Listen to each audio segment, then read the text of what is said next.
Yeah. Real quick, light digression. So, is The Replacements the official movie of this podcast? Should we just call it now?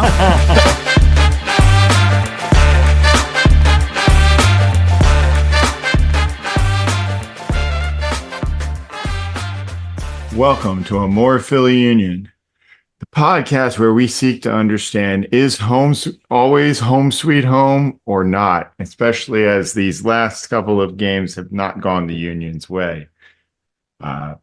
So we are your hosts. I'm Paul. I'm C. And I'm E.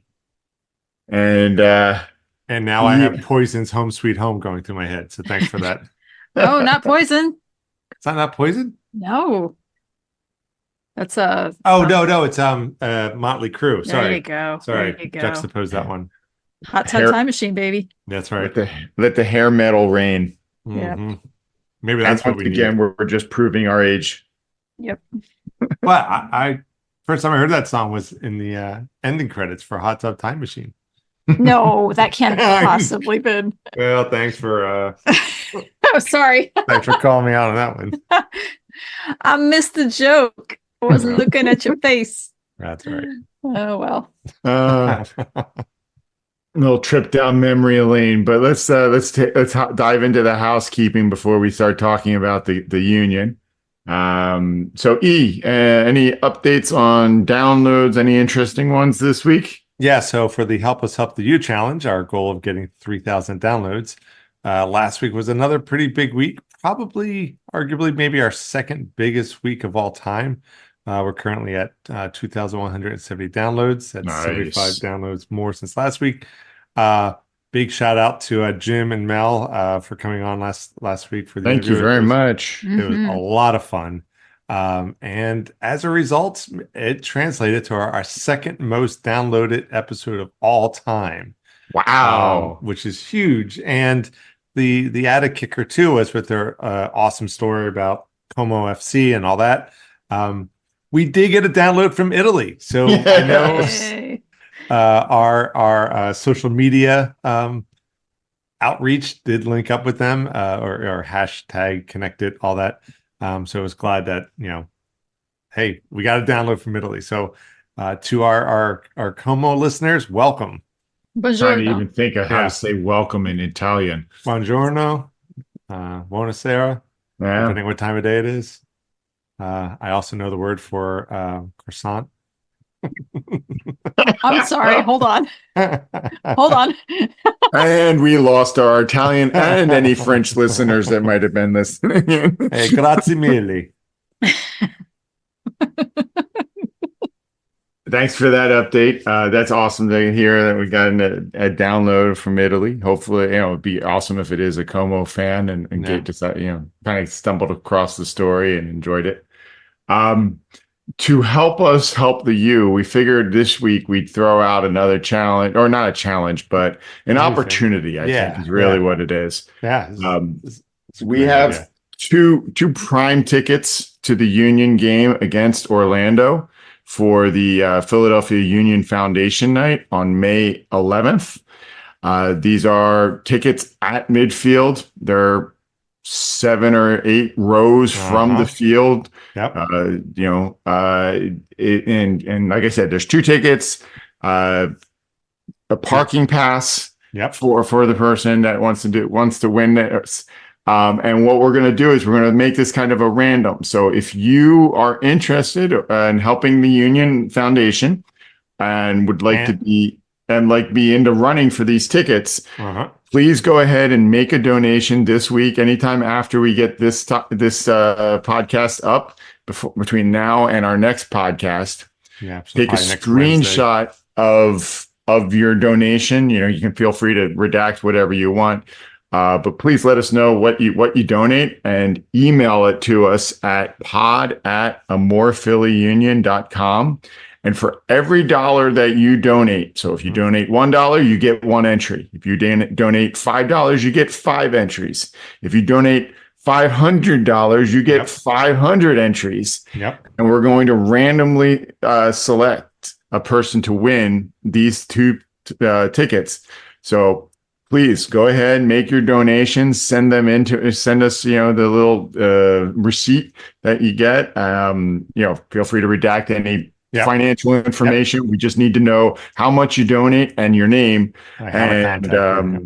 We'll pick a winner on our podcast next week for 2 midfield tickets to the Union home game against Orlando on May 11th. Yeah. With the parking pass. With the parking pass on Union Foundation night. And how do they go about making this donation, Paul? Visit the Philadelphia Union Foundation website at philadelphiaunionfoundation.org. There's a donate button right there on the main page. Feel free. There's a bunch of different options of where you want your donation to go. You can pick anything you like. And like I said, just take a screen capture of your information and send it to us at pod@amorephillyunion.com. That's the email address. Yeah. And good luck. Yeah. Good luck. And feel free to make this as difficult for us as possible. We'd be happy for it. All right. So getting to the Union, the results in the news for this week. Wow.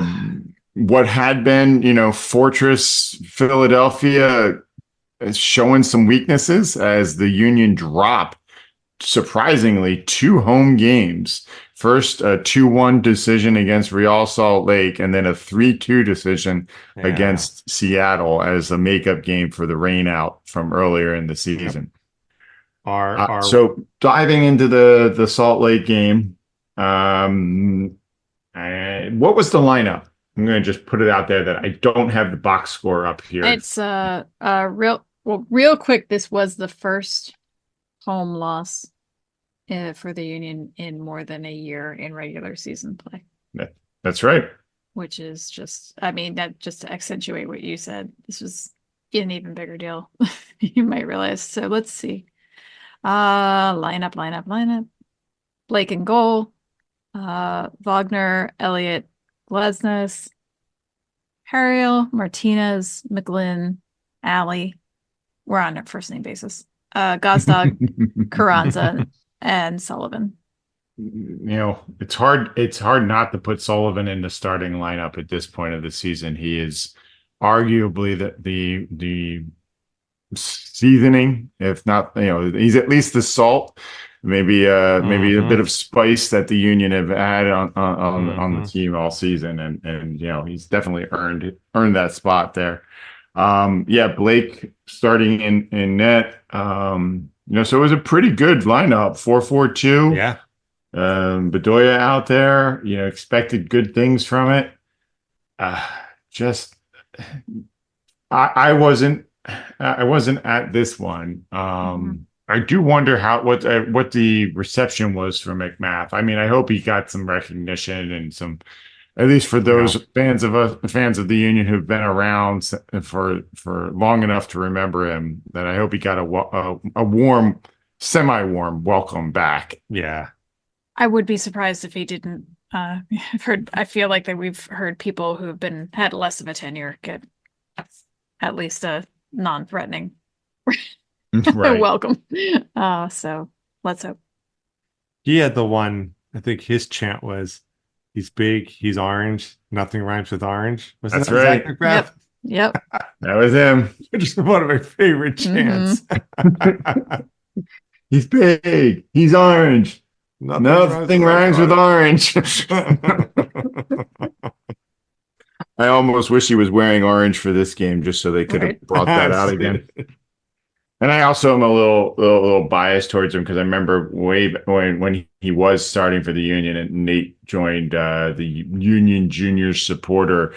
For his birthday that year, he got a little postcard and it was Zach McMath. I'm sure it was just an auto pen written on there, but signed by Zach McMath, and he had that hanging up in his room because Nate loves playing keeper.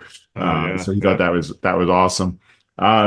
So, lineup, it looked like the Union were putting out a really good roster. Hopefully they would be, getting some pressure. Obviously, we knew Salt Lake had been playing well, so it wasn't going to be an easy game. But let's just talk about the goals in this one. I mean, I'll be honest, these two games are going to be hard to discuss. So Yeah.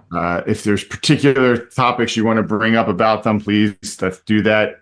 But otherwise, we can just kind of cover this goal. And let's talk about this first one, which was basically scored through Blake's block.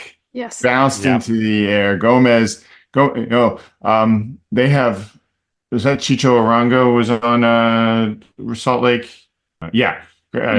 Cristiano Arango. Chicho is what his nickname is. He made a pass through, set Gomez free on frame. Gomez, just a powerful shot from inside the box. Blake makes a stab at saving it. Ball bounces up in the air, not over the net, and then as Blake's on the ground, the ball bounces down and into the goal before he can stop it. Yeah, he definitely lost eyes off of it as it went up into the air. That's pretty rare. You don't see Blake make a mistake like that. No. Yeah. No, that was very off-brand. But, I'm almost wondering what it was about that shot. Like, was he trying to keep it in play and what, instead of just letting it go out of bounds? Like, usually keepers have an idea of where they want to deflect it, or obviously there's a split second, probably less time than a baseball pitch to make a reaction save like he did. But I'm sure he's kicking himself for what happened in that situation, and that first goal. To give up that first one like that was rough. Yeah, my memory, as poor as it is, I seem to remember the Blake's body language, right? He did the goalkeeper thing, right? He deflected, he blocked and deflected the shot. But it's almost like I could almost see him thinking like, oh yeah, it went up and over the net. And then maybe that gave him that moment erroneously to relax and not track actually where the ball went. And then by the time it was coming back down, it was too late for him to react quickly. That's how it kind of looked to me. Yeah, that's actually a pretty good reading. I do think you're right in that he thought it was going to go out of bounds, and it didn't.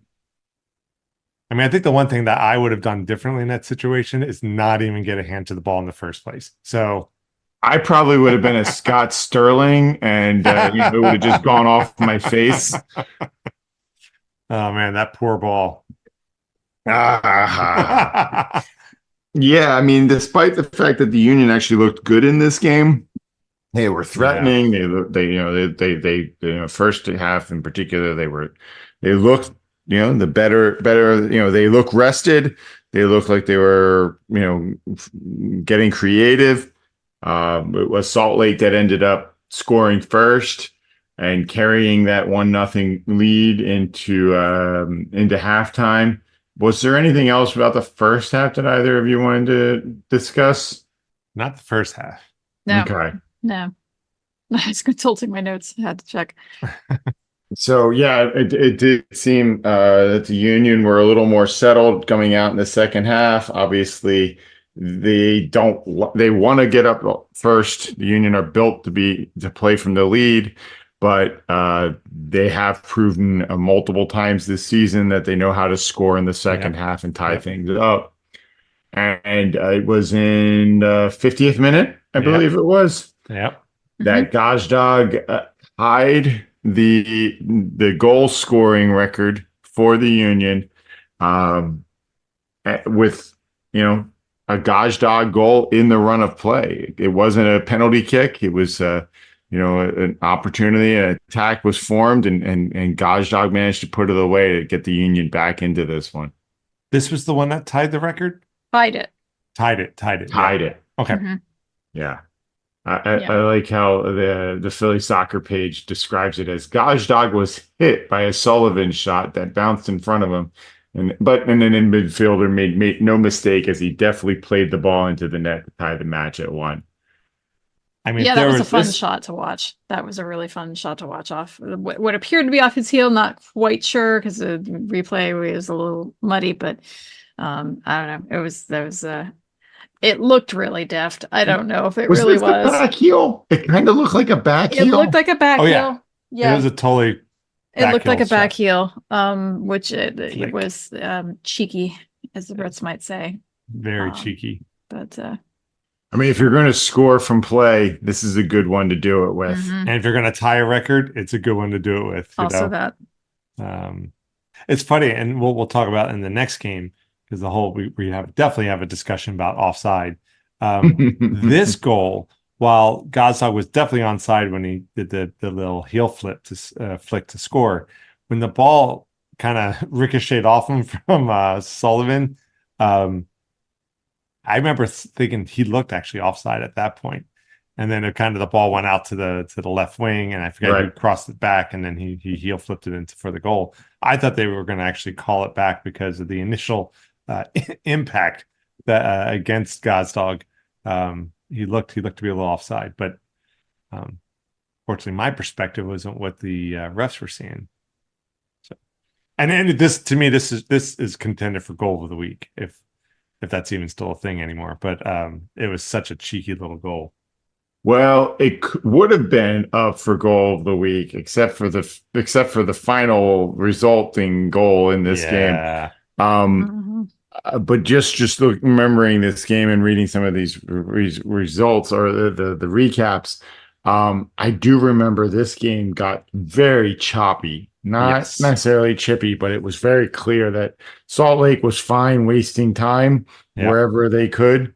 And we're looking for reasons to stop the play and just stop the flow of the game. Yeah. And it was frustrating to watch at times. But let's talk about this last, basically the 89th minute, I think it was. There's a poor clearance ball. The Salt Lake is attacking the Union's half clear ball. It bounces out to a defender, Katranas, something like that. He's about 25 yards from goal. And I don't know where this side volley came from, but he just puts it off with a side volley. Buries it far side netting.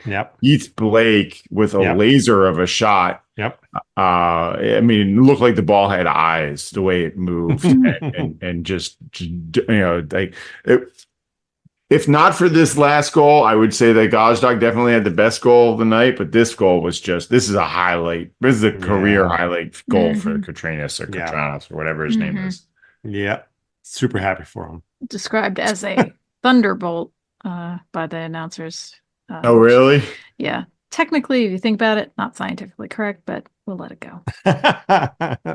Meteorologically, that is meteorologically speaking.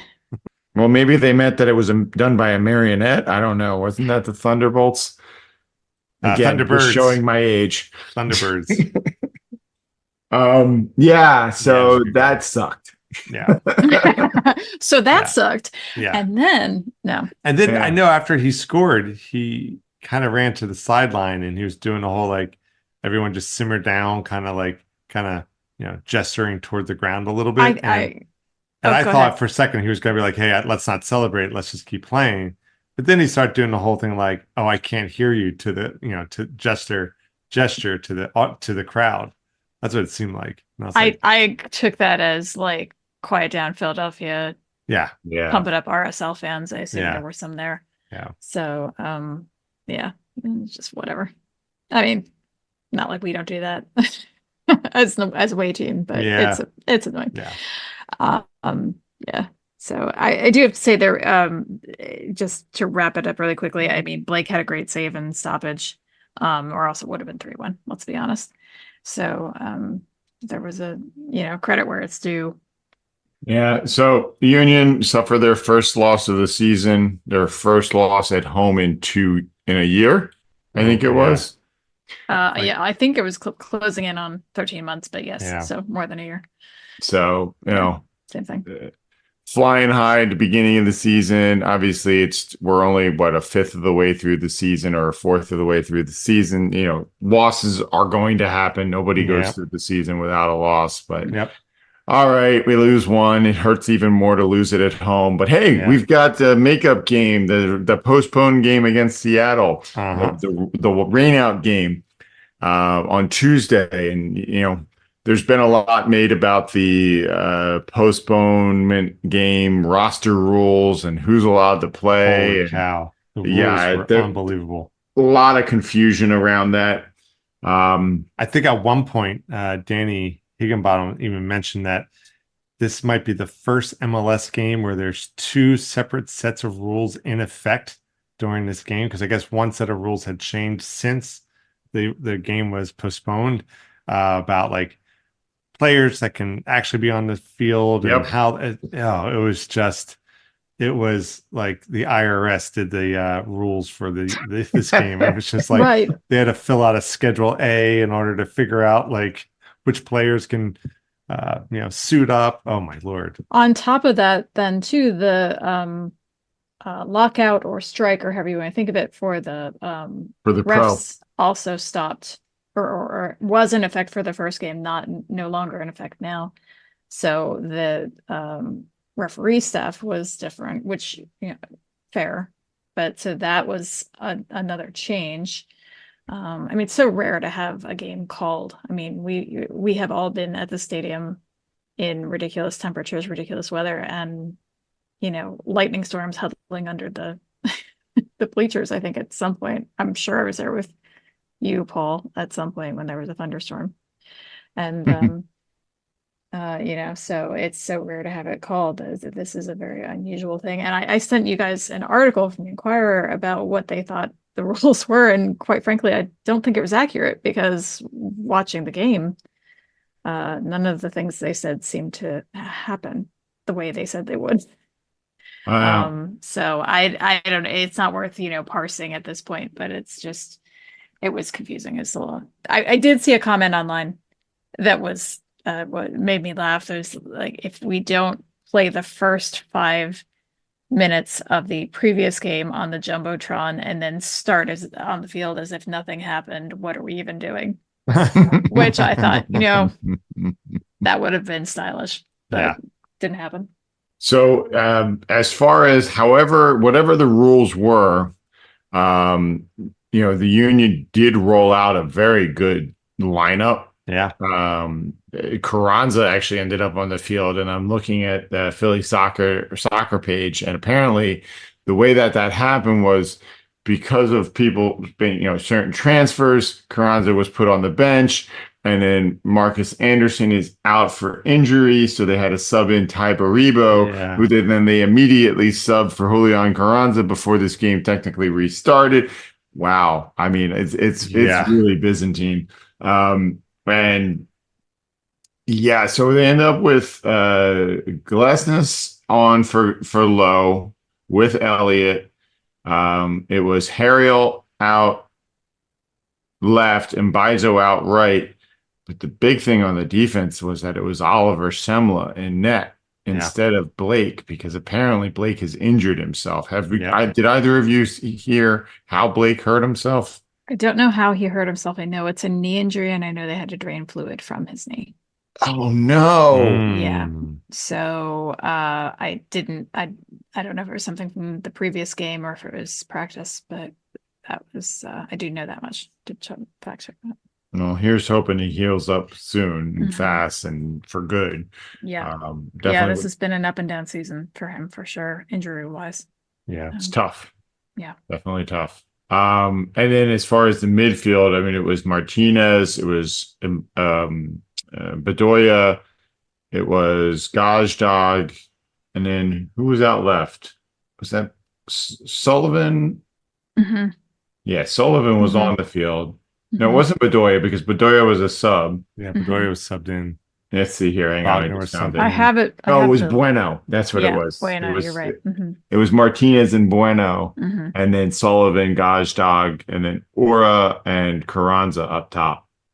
Now, they're all starters. Everybody there is a starter. I mean, Bueno, got rolled in there.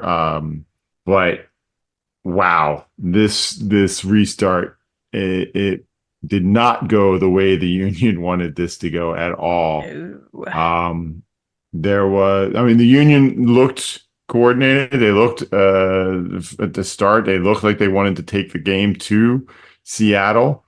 And then what I just was want it? to interject real quick. I thought it was really interesting when they started this game. They started it right around the 5 minute mark, Mhm. Yep. and they started with the free kick on the left side with the Yep. Union. Like I'm assuming that's exactly where the previous That's 5 where the minutes. ball was when it was whistled. Yeah. Yeah, Elliott took the free kick and put it into the box, and that was this, like you said, the 6th minute of the game. And in the 13th minute, there was a bad, a light back pass to Martinez that he somehow mishandled. He really mishandled that. And then instead of chasing it down to ensure that it got back to Elliott, the two of them didn't seem to know which one was going for what. Yeah. And Raul Rui Diaz jumps on the ball, gets his head up, and sees that Semla is nowhere near his line. He was way out. And Rui Diaz shoots from the mid circle. Yep. And puts it in the back of the net. Yeah. Just we got they may as well have been playing yakety sax out there. I mean, is that this week's song? And now we know what this week's song is. It was painful. Like it happened, and Nate and I are on our seats. We're like, wait, what? How did that even happen? Yeah. Just a gut punch right there. Yeah. It definitely seemed to knock the fans back on their heels. Definitely seemed to, to get the team off balance. Yep. And it was just going to get worse. I mean, I think too, just coming off that 2-1 loss to Real Salt Lake, and now when Seattle got that first goal, and what an opportunistic and morally deflating goal it was. I just felt like the air just started coming out. It was just like, we were just, we lost our mojo. I don't know. Kind of fell apart for a little bit. Yeah. But,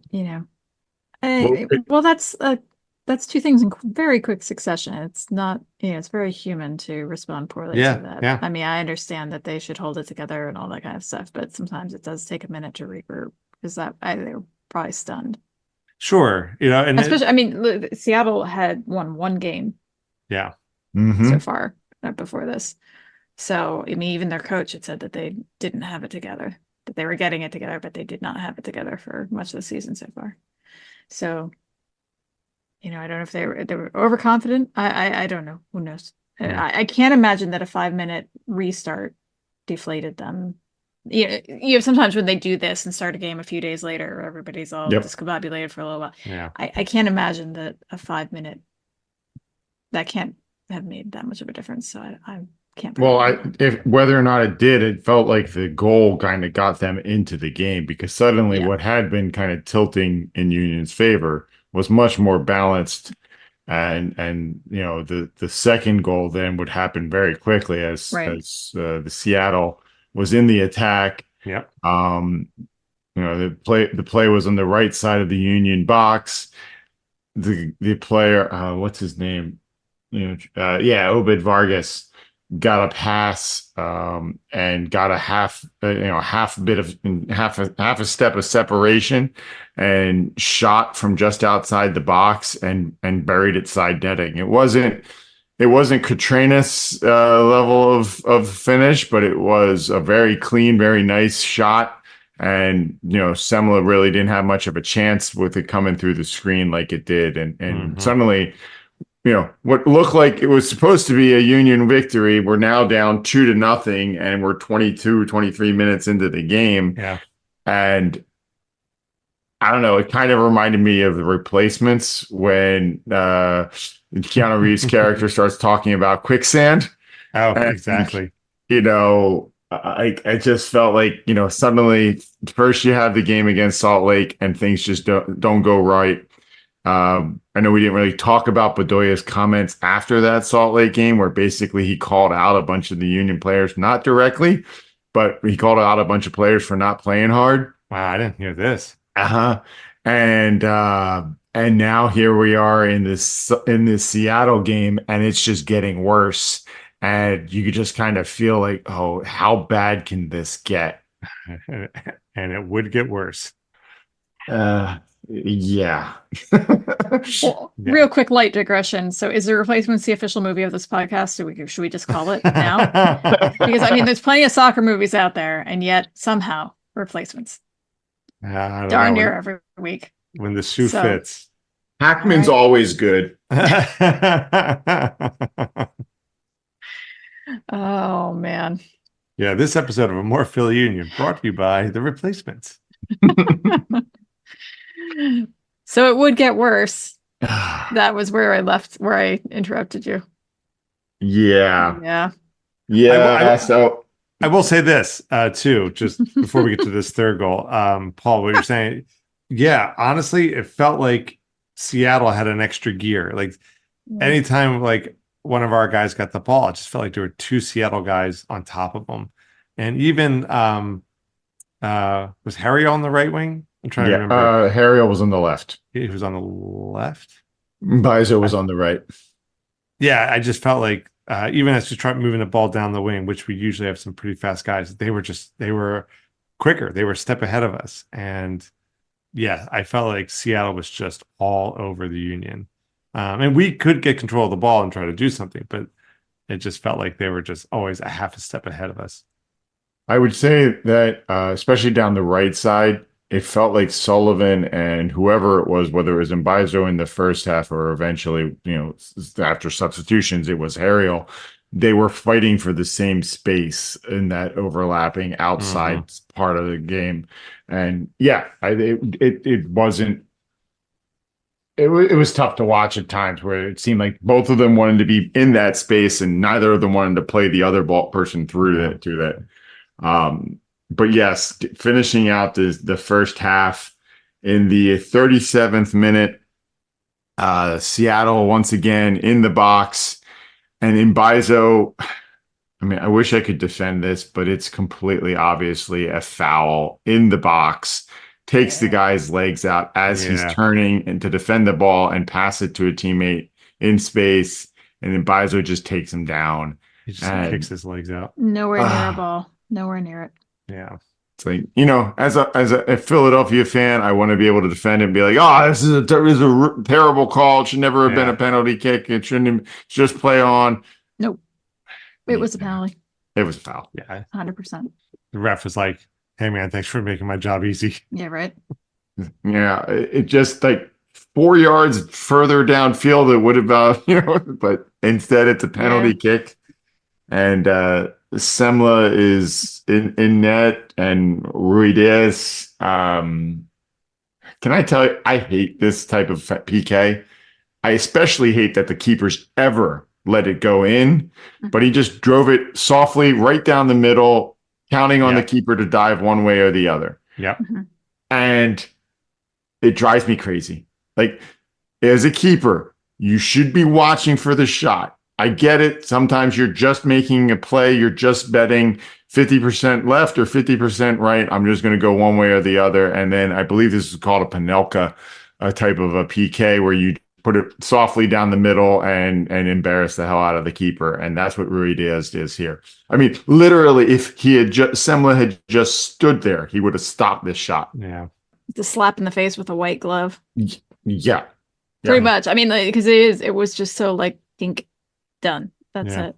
And for what it's worth, this was Semla's first MLS penalty to defend. Oh. Yeah. Let's be honest. I mean, it's always hard for a keeper to stop a PK. Oh yeah. Always. But this is just terrible. And it was once again the quicksand was happening, and it just felt like the Union team was just drowning and just floundering and didn't know what to do. Couldn't make, 2 or 3 passes, string them together at all. And it was just like, end the half, just get it to halftime. And eventually they did. Let's see if we can bring the other team out, because we have a team that plays for one half at this point. Although they gave 9 minutes of stoppage time in the first half. Right. Yeah. And there was a little bit of spark in that stoppage time, but not not enough to actually generate anything. And Yeah. yeah, let's talk about the halftime substitutions because watching them warm Because up, thank God. it was Yeah. very clear that three players were coming on, Yeah. and it was McGlynn Mhm. came on for Bueno. Let me see if I got this all here. It was I'm testing you. and Testing Bizo you. came off for Wagner. So Mhm. Wagner came on to play the left side. They shifted Harriel to the right. And then it was Bedoya on, surprisingly, for Martinez. For Except Martinez. I think Martinez at that point had already got his obligatory yellow. I might be Yeah, wrong he did. about that. Actually, no. Martinez did not get a yellow card in this game. But Wow. I think Martinez had been injured in the previous game, or he torqued something, and so they bring Bedoya on because if anybody's going to spark this team, it's going to be Bedoya. And then McGlynn came on for Bueno, so they had Ali playing at the base of the diamond. They had McGlynn out left, Sullivan out right, Gazdag at the tip of the diamond, and then they had Ura and Carranza to start the second half up top. And again, Wagner out left, Harriel out right, Elliott and Glesnes in the middle, and then Semla in net. No, to your point about Ali, I was just trying to Mhm. emphasize that because they did say, the announcers did say that quote unquote his leadership cannot be overstated. Mhm. Yeah, I think it's absolutely true. Just to put a exclamation point on what you said. absolutely. So let's talk about the bit of good news that Bedoya brought into this, because Bedoya got an assist in this one. The Union was definitely sparked in the second half, starting to show some life, getting some attacks. And as I told Nate at the time, hey, this goal looks like the Union saying anything you can do, we can do better, because Bedoya somehow or another gets the ball to McGlynn, on the left side of the attack, right about the same exact spot that Vargas scored for Seattle. In the first half, McGlynn lets loose with a left-footed shot and buries it for the Union's first goal in this game. About the 56th minute is what I'm reading here. I don't remember exactly what it was. Something like that, yeah. We were just so excited in the stands just to have something to cheer for, to shut up some of the Seattle Sounders fans that were around us, because they were pretty terrible for a while. Yeah. There weren't a lot of them, but they were unfortunately annoying, and we didn't have much to to yell back at them. But it was fun to dupe in the stands. McGlynn just professional goal. I loved his response. I loved his reaction. He's like, yeah, I scored that one. Let's get back and let's get another. We still gotta get some more goals. Your response about or your comment about the fans, did you notice the sign at the river end that was there at Seattle the beginning? invented losing here. Yeah, did you notice it was gone by the second half? Unfortunately. Yeah.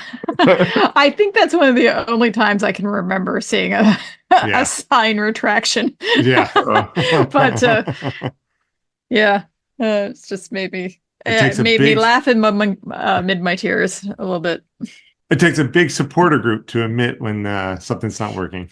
Yes, but it almost needed to come back out, because just over a minute later, after the game restart, they restart the play, Union win the ball, Sullivan drives downfield and makes an amazing cross into the box, and Gazdag just makes once again a great run and powers a header past Thomas, the Seattle keeper, to now set the highest scoring record for the Philadelphia Union. He's at 57 goals.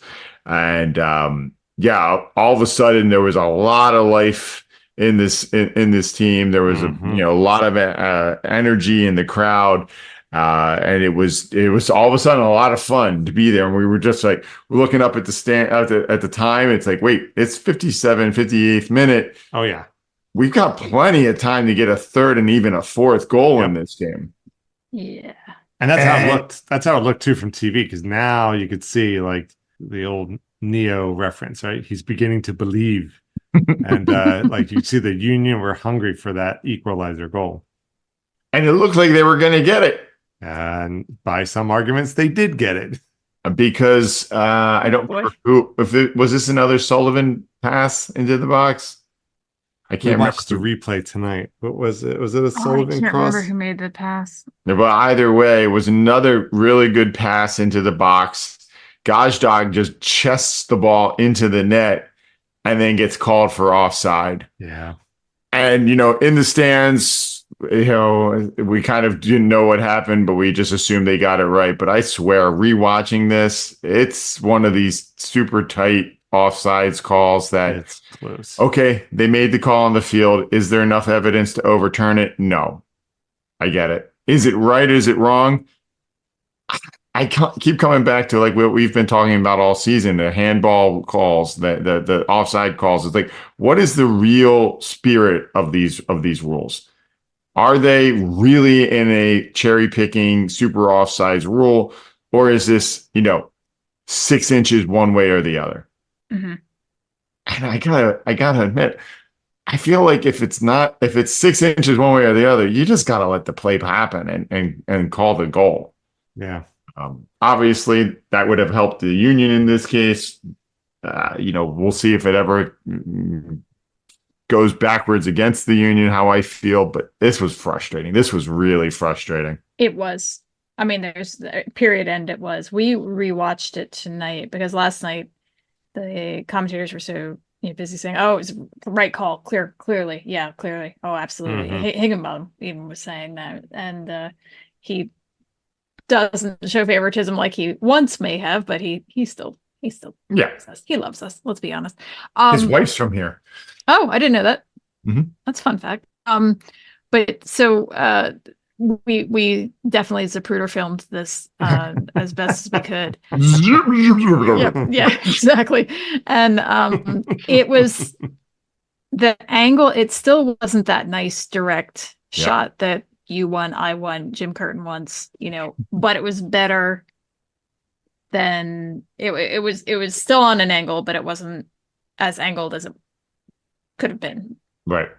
Even from that angle, it did look like he was by the rule book offsides. Okay. But your point stands because you know how I feel about handballs. Yep. And it's definitely, it was definitely in that realm. I'm looking at a diagram now because I looked at like what part of your arm is illegal. And they actually have, they say there's no particular rule. Right, exactly. There's no particular rule for offsides, but they're using the handball rule, assuming it's the same. And it's the top of your armpit. So like where your armpit, so anything above that. And if we're playing by those rules, his shoulder from the angle looked like it was offside. I know what I'm saying right now when I say this, but and that's from an angle. So I can only imagine if I was looking at it straight on, it probably would have been that much more pronounced. But like I said, handball territory. What are we calling? Is he really violating anything by doing that? No. Now it also looked like his foot could have been slightly offsides to me. And I would just say he didn't play the ball with either his shoulder or his foot. He played it with his chest. I mean, again, I'm not even arguing with you. I'm just saying, but it's what spirit are we playing? But I guess as long as they pick a spirit and go with it for both teams. Yeah. But it still sucks. Listen, it sucks. This was frustrating. I know it was a professional referee organization ref. But man, it felt like some of these calls were wrong. And I had to bite my tongue hard a lot. Now, Nate, on the other hand, as a referee, has no problem sharing his opinion of the referee. And he was letting loose cleanly. I'll give him that much. But he was not happy with the refs' calls at all. And as a person who does it now, I'm willing to let him make those comments. But I had to bite my tongue hard in this game. Well, maybe this is the karmic clapback for Kansas City. Could be. I don't know. Tough to do it at home, though. I would have rather have lost away and won at home. Yeah. Yeah. All right. So the Union, after that, it just never really, I don't really remember any. I mean, it looked like they were building to a bunch of opportunities, and we were hoping, but they never managed to find that third goal to tie it up, or even much less the fourth to win it. Tough one. Yeah. It's even one of those things, I like to say, like, oh, if the game was, 5-10 minutes longer, we would have found that goal. We might have. I don't know. Yeah, The longest second half ever. I don't know why. It just seemed like it went forever, but maybe just because I was willing them to do something else. And then I mean, maybe part of the problem too is Seattle let the Union have the majority of possession, right? We're not a possession team. Yeah. And so now we're already playing a style we're not used to. Yeah. The Union had at one point been, had the high, I think they were tied, or they were certainly up there in points per game, but after this week, they've dropped two losses, losing out on all points in these, what could have been 6 points. They end up with 0. I would have expected at least 4 going into this stretch, that they would have come out with at least a win and a tie. Yeah. Gazdag did get his 2 goals, so he tied and then beat the 2 for total goals scored for the Union. I did read or hear that he has not yet scored more MLS season goals though than the 2. Okay, here we go. We were drawing pie charts. There were pie charts. There were diagrams beforehand because I was very turned around about this stat. So the way they put it, and Eric, correct me if I'm wrong, but the way that they put it in the broadcast was that he beat the Latu's record for goals scored across all competitions. Yes. The club record. So obviously that means Open Cup, et cetera, and league play. Mm-hmm. So then they said that he still has to beat Latu's record for just league play goals. Correct. That's my understanding. I don't think I didn't take it as in one season. No, not in one season. Okay, because that's what I heard you. I heard you say, but I said MLS season goals, like MLS games. MLS okay, games, I'm with you now. Yeah, I see how you're But for that matter, it wouldn't have included playoffs. I don't know how many playoff games Latu ended up playing. Yeah. Probably not a lot back then. Right. Some, but there is at least one other record that Gazdag, a scoring record that Gazdag is still chasing to definitely. But either way, congratulations to him. I think all of us would have preferred if those 2 records were set in winning efforts rather than losing efforts. Yeah. But congratulations to Daniel. That's a tremendous performance. Well, and not just us, but him, because there was I read a piece where they said that he was like, yeah, that's great. We'll celebrate when we win again. Yeah. we will run through walls to win the next game, no matter who the opponent is. That's a slightly the quote is, it's obviously a nice number. I'm happy that I've become the all-time leading goal scorer of the club. That's amazing. When I got here 3 years ago, I wouldn't even think about that. I'm happy with that. I'll be happy in the future for sure. But today, it's just annoying that we played like that. Yeah. Yeah, it would have been much better if we had won the game and we could celebrate together, also with Sebastian. Yeah. They did have a shot of Latu up in the commentator's booth, and he looked pretty animated and excited. He's got his headset on and commentating. So I have to go and listen to the local broadcast just to hear what he said. I didn't hear what he said. I don't know if you guys did. But we'll have to ask Scoops because she listens to the broadcast and she can't get it on. Yeah.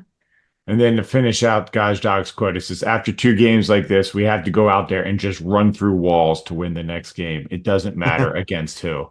Good man. I think he's been listening to Bedoya. Yeah. All right, other union news. Speaking of Latu, he did serve beers in the new Union Yards beer garden tailgate space that they've opened up down there near the Subaru Park. My understanding is it's real close to the Sons of Ben tailgate space between around Lot B area. Okay. I was wondering. I did not get down there early enough on Tuesday to go check it out, but maybe one of these weekend games or whoever should win our giveaway, they could certainly try to get down there and buy a couple of beers or something like that at Union Yards. I did see in the mailing for the game on Tuesday that they were saying that if the Union win, there would be $5 drafts at Union Yards. I almost feel like if the Union lose, they should sell $4 drafts just to just throwing that out there in case anybody from the Union is listening. Maybe they want to help people, bury their sadness. What's the saying, right? Gosh, what was it? Joy shared is joy multiplied. Grief shared is grief divided. Yeah, nothing divides grief like $4 beers. I'm just saying that when the Red Bulls come to town, if they don't serve Red Death, they've missed an opportunity. Or Dogfish Head needs to come up with some sort of a red themed beer to target some of these rivalry games. I think you're right. Because I think Dogfish Head is the beer sponsor of Union Yard, so it would probably have to do that. Right. But no, it does look like a nice space. I'll definitely have to want to get down there and check it out, especially in the nicer weather like it has been this week. Yeah, I was just confused as to where it was. So I'm glad you cleared that up. Just to shout it out really quick, I don't want to do, we touch on birthdays sometimes on here, but sometimes it's, too many to run through them all, but there's one we can't possibly ignore, and that was Allie, whose birthday was Monday, the 29th. Happy birthday. Happy birthday. Happy Captain. birthday. Whether you're captain right now or not, you're still a captain. So happy birthday to you, belatedly. We could talk about when you're on an episode of the podcast. Yeah. I guess also related, we should also wish a happy birthday to our sister. So yes, today is her birthday. So happy birthday, Beck. Happy birthday, Beck. Other Philly news. Just to bring it back, there was I guess the Union acquired $350,000 in GAM in exchange for international roster slots. The Union sent some roster slots to Nashville, and Nashville sent them some money in 2025. So we'll see. Hopefully they've got some targets and want to spend that money on some players, which would be great. Certainly interesting to find out what the price of a international roster slot for 2 years is. So hopefully the Ernst has some plans for using that. I think didn't he do this before, like a year or two ago? I feel like he sold some of that. He does that often. A couple times a year he'll make some adjustments. Yeah, because with our academy system in place, it does. It's not a 1-for-1, but it's one does augment the other. Yeah. And speaking of the academy, there was one thing that I think got hidden in our notes here. There was a homegrown signing. Yeah. Midfielder David Vasquez. So, and that was to the first team. So I guess we'll see what happens with that. Yeah, he's only 18. He's been with the academy for 2 years. So an 18-year-old academy player, man, why is he so old?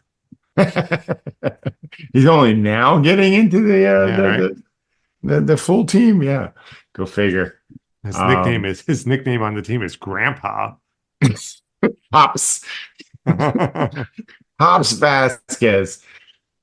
So that'll be interesting to see if he earns himself some play time at some point in one of the competitions. I could see him possibly getting some time in the Champions League or the Liga MX Cup that will happen at some point in July, August timeframe.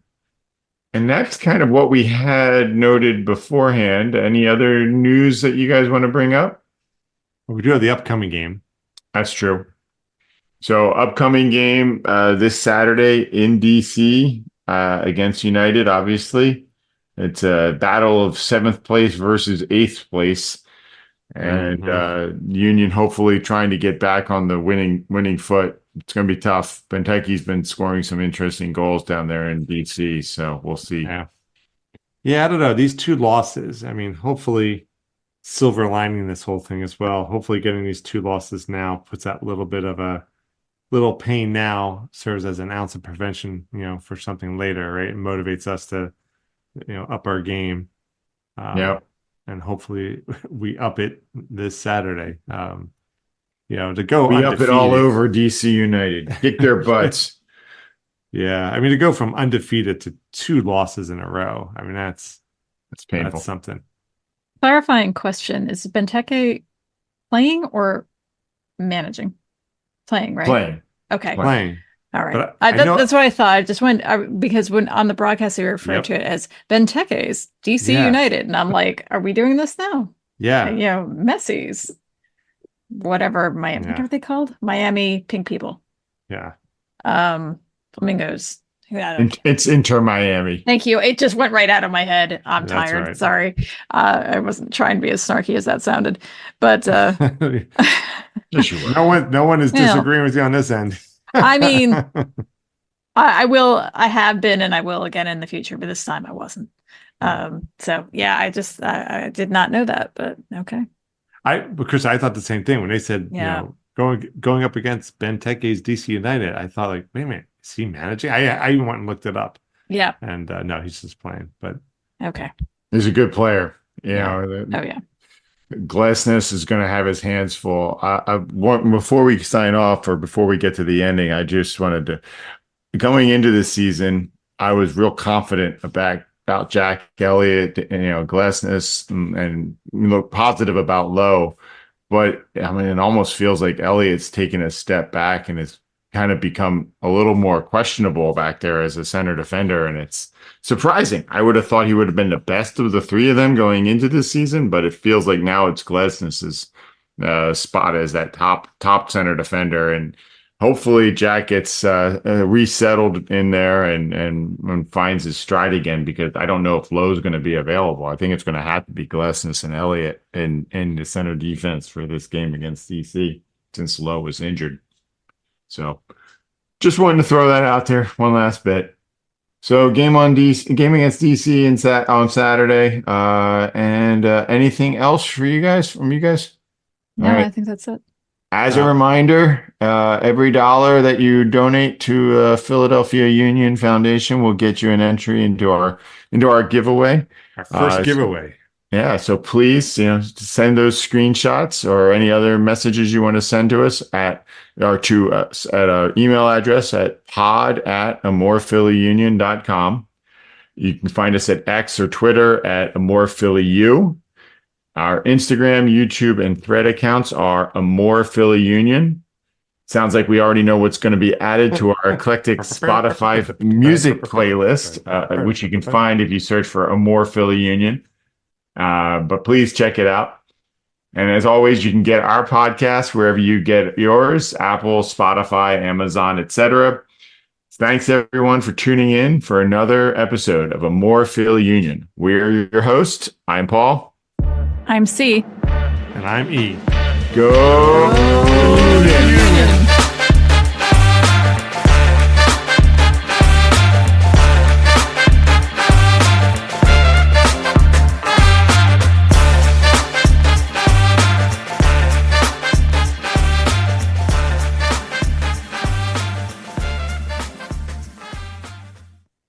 Dang it. I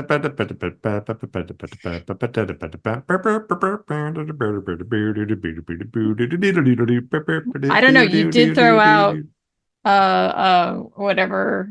Oh, Motley Crue. Home Sweet Home. Okay, so we have that. Home Sweet Home. We have Home Sweet Home, although not so much. And then anything you can do, I can do better. Although anything you can do, I can do better. Yeah. That I thought you were going to do I Will Survive from the Replacements. Oh, yeah. I think we do Home Sweet Home, but just the very sad piano part. Yeah.